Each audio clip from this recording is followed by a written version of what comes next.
Hello welcome to God's politics. അങ്ങനെ സ്വകാര്യ ബസ്സുകൾ പണിമുടക്കിലേക്ക് പോവുകയാണ്. Breaking news. സ്വകാര്യ ബസ് മേഖലയെ സംരക്ഷിക്കാനുള്ള പാക്കേജുകൾ സംസ്ഥാന ബഡ്ജറ്റിൽ ഇല്ലെങ്കിൽ ജൂൺ 19 ശേഷം ബസ് സർവീസുകൾ നിർത്തിവെക്കുമെന്ന് ബസ് ഓപ്പറേറ്റേഴ്സ് ഓർഗനൈസേഷൻ.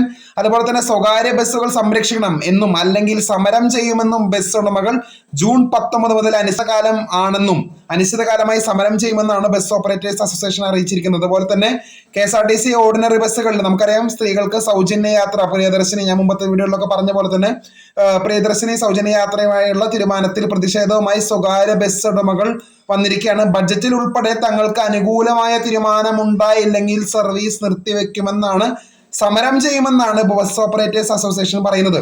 അതുപോലെ വെഹിക്കിൾ ഇൻഷുറൻസ്, വിദ്യാർത്ഥികൾക്കുള്ള യാത്രാ നിരക്ക് വർധന, ഡീസൽ സബ്സിഡി, ഇൻഷുറൻസ് ഇളവ് എന്നിവ പാക്കേജിൽ ഉണ്ടാവണമെന്നും ബസ് ഉടമകൾ ആവശ്യപ്പെട്ടു. ഇല്ലെങ്കിൽ ഞങ്ങൾ എന്തായാലും സമരത്തിന് പോകുമെന്നാണ് പറയുന്നത്. അപ്പോൾ ബസ്സും ഇല്ലാതായി നമ്മൾ എന്ത് ചെയ്യും? അതാണ് സാധാരണ ജനങ്ങളെ എത്രത്തോളം അത് ബുദ്ധിമുട്ടിപ്പിക്കുമെന്ന് എന്താ പറയുക, സർക്കാരിന് എത്രത്തോളം പ്രഷർ ഉണ്ടാകും നമുക്ക് കണ്ടു തന്നെ അറിയണം.